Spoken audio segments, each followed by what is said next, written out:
In 1923, Walt Disney was not building a kingdom. He was watching his first dream collapse. The studio was empty. The animators were gone. The walls that had held months of work, sketches, reels, contracts, promises, now held nothing but silence and unpaid debt. He was 21 years old.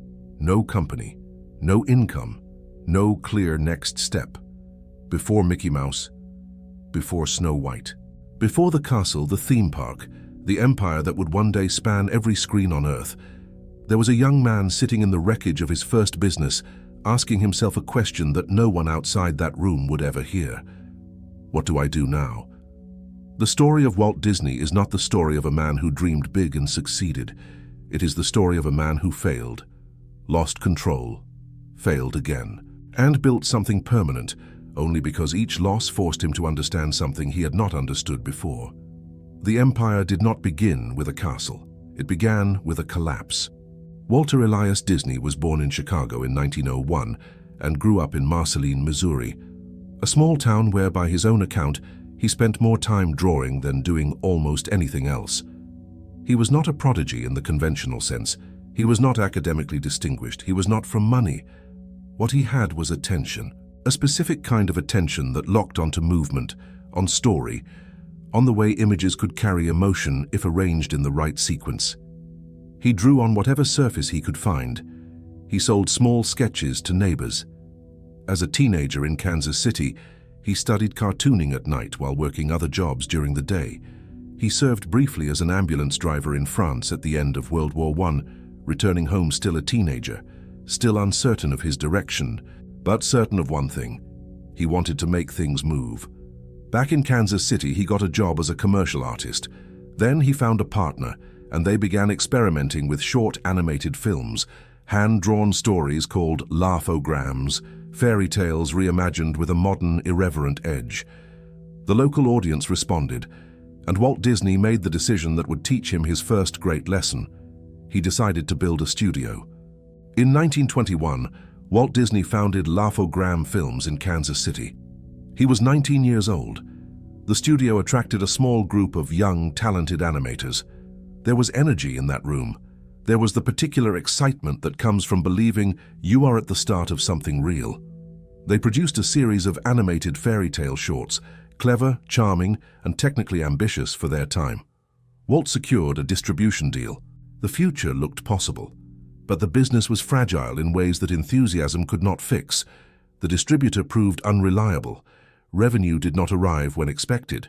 The production costs of animation, the labor, the materials, the sheer number of drawings required to produce minutes of film were higher than what the contracts could sustain. Walt kept producing.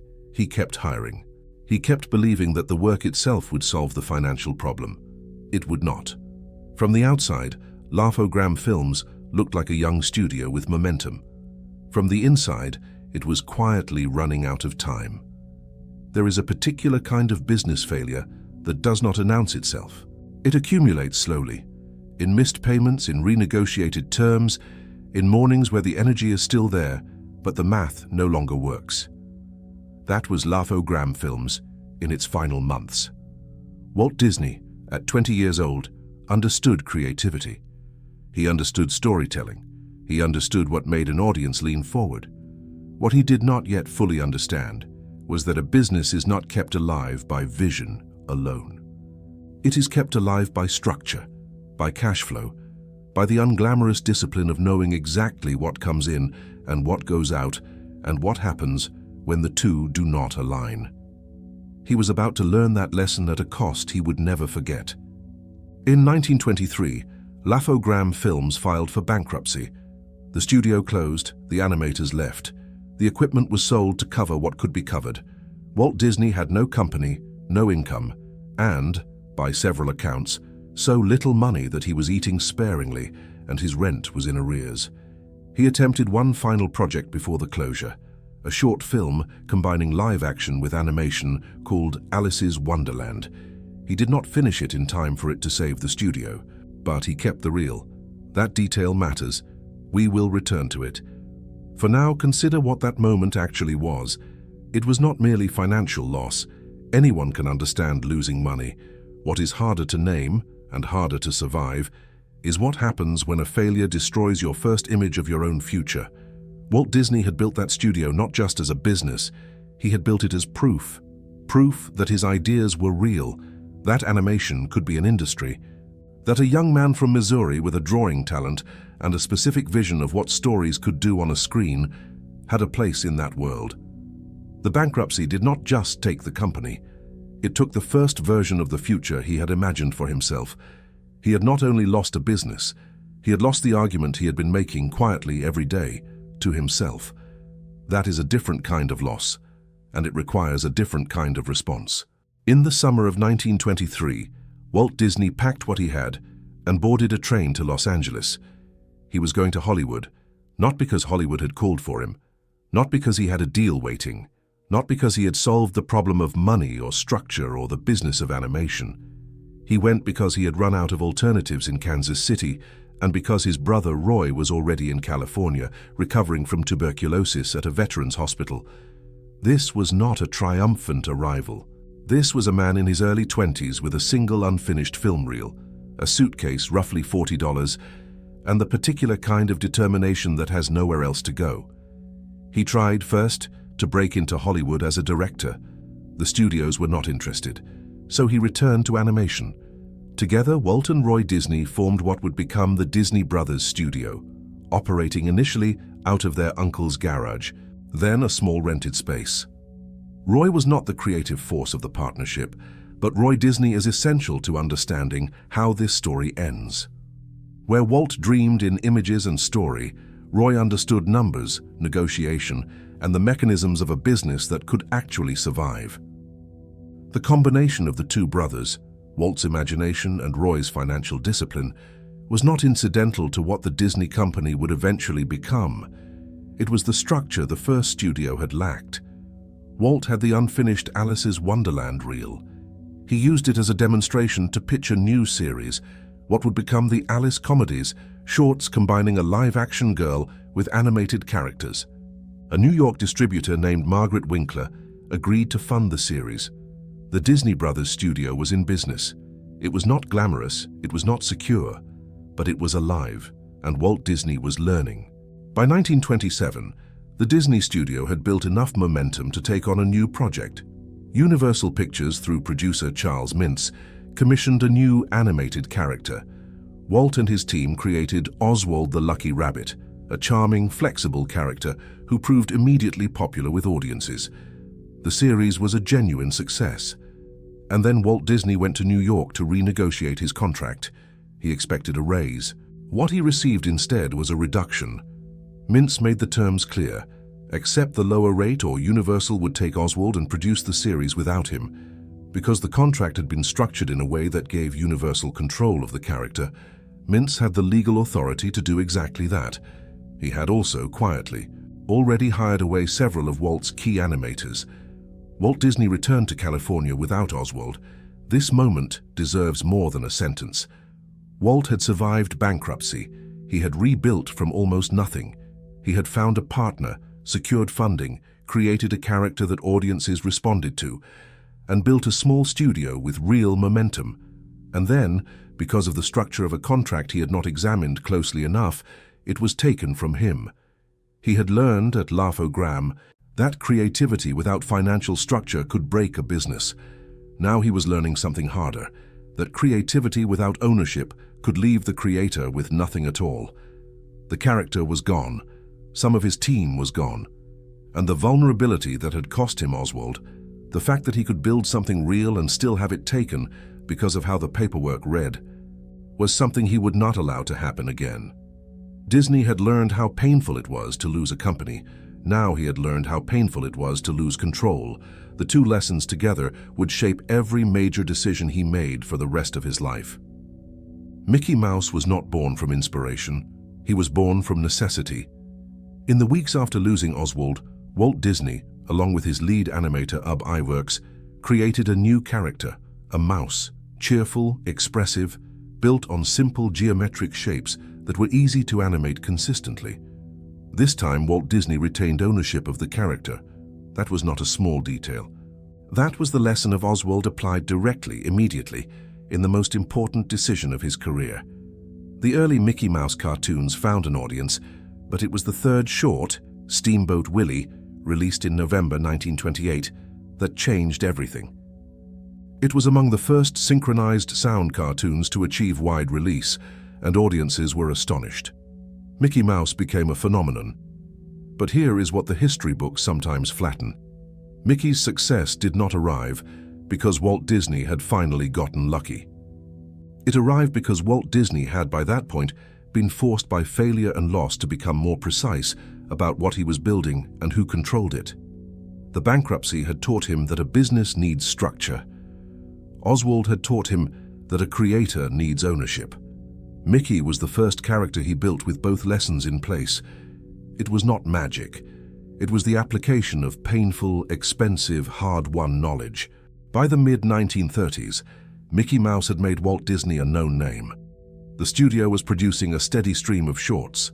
There was income, stability, and a team. He decided to risk all of it. Walt Disney announced that his studio would produce the first feature-length animated film in history, Snow White and the Seven Dwarfs. The reaction in the industry was so consistent in its skepticism that people started calling the project Disney's folly. The concerns were not irrational. Animation was understood as a short-form medium. No one had proven that audiences would sit for a full-length animated story. The costs were enormous and kept growing. The studio went significantly over budget. Walt mortgaged his own house to help finance the completion of the film. The man who had been bankrupt at 21 was now at 35, betting everything again on a project that most of the industry believed would fail. Snow White and the Seven Dwarfs was released on December 21, 1937. It became the highest-grossing sound film in history up to that point. But do not let the result obscure the risk. The Walt Disney who greenlit Snow White was not operating from certainty. He was operating from a specific kind of matured vision. The vision of someone who had failed, rebuilt, lost again, rebuilt again, and developed, through that process, a calibrated belief in what he understood about storytelling and audiences. He was not reckless, he was precise. There is a difference. Snow White changed the scale of what was possible. The studio expanded. Feature films followed. Pinocchio, Fantasia, Dumbo, Bambi. Not all of them were immediately profitable.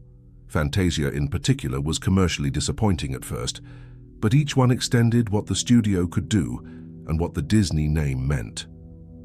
Walt Disney was not simply making films. He was, quietly and methodically, building a system. He understood early that a character was not just a character. A character was a property, something that could appear in merchandise, in television programming, in books and music, and eventually in physical spaces that audiences could enter. The studio moved into television in the early 1950s, producing programming that also served to publicize upcoming theatrical releases. It was a model of distribution that most studios had not yet figured out. And then came Disneyland. When Walt Disney announced his plan to build an amusement park in Anaheim, California, the reaction from his own board was largely negative. His brother Roy opposed it. Bankers were not interested. ABC, which eventually co-financed the project, was considered the weakest of the three major television networks, the only one willing to make the deal. Disneyland opened on July 17, 1955. It was not simply an amusement park, it was the physical extension of a philosophy that Walt Disney had developed over decades, that the audience's experience of a story could be total. That immersion, if controlled carefully enough, could create something no individual film or character could achieve alone. Every aspect of the park was designed: the sightlines, the transitions between areas, the absence of visible service infrastructure. Walt Disney did not want guests to see the machinery. He wanted them to be inside the story. This was not the work of a cartoonist.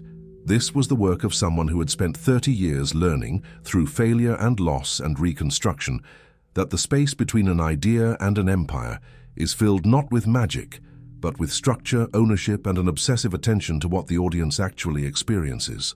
Walt Disney died in December 1966. He did not live to see Epcot built, or the Walt Disney World Resort that opened in Florida in 1971. He did not see the company become what it eventually became, one of the most recognized brands in human history. But he had built the architecture, and the architecture held. Here is what the story of Walt Disney actually teaches, not as inspiration, but as instruction. He did not survive bankruptcy because he was resilient in some vague, uncountable way.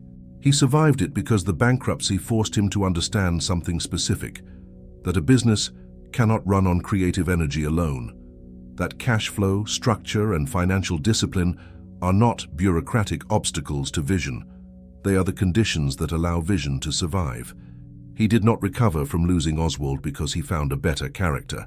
He recovered because losing Oswald forced him to understand something he had not understood before, that a creator without ownership of what they create is permanently exposed, that a contract is not a formality, that the legal structure surrounding an idea can be as important as the idea itself. Mickey Mouse was born from that understanding. Snow White was built on the confidence that came from having finally learned how to hold something together long enough to let it grow. Disneyland was the expression of a man who had spent his entire adult life learning that the experience of a story, the way it feels to be inside it, is the product. None of these things happened because Walt Disney was exceptional in some innate, unteachable way. They happened because he was forced repeatedly by failure and loss to become more precise. The bankruptcy taught structure. Oswald taught ownership.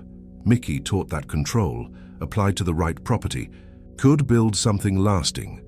Snow White taught scale. Disneyland taught that an empire is not a collection of products, it is a controlled experience. Walt Disney did not build his kingdom because he avoided ruin. He built it because ruin taught him what imagination alone could not. A dream can begin in the mind of one man, but an empire is built only when that dream survives debt, rejection, loss, and the discipline to begin again with clearer eyes. This is built from ruin, real stories, real failure, real comebacks.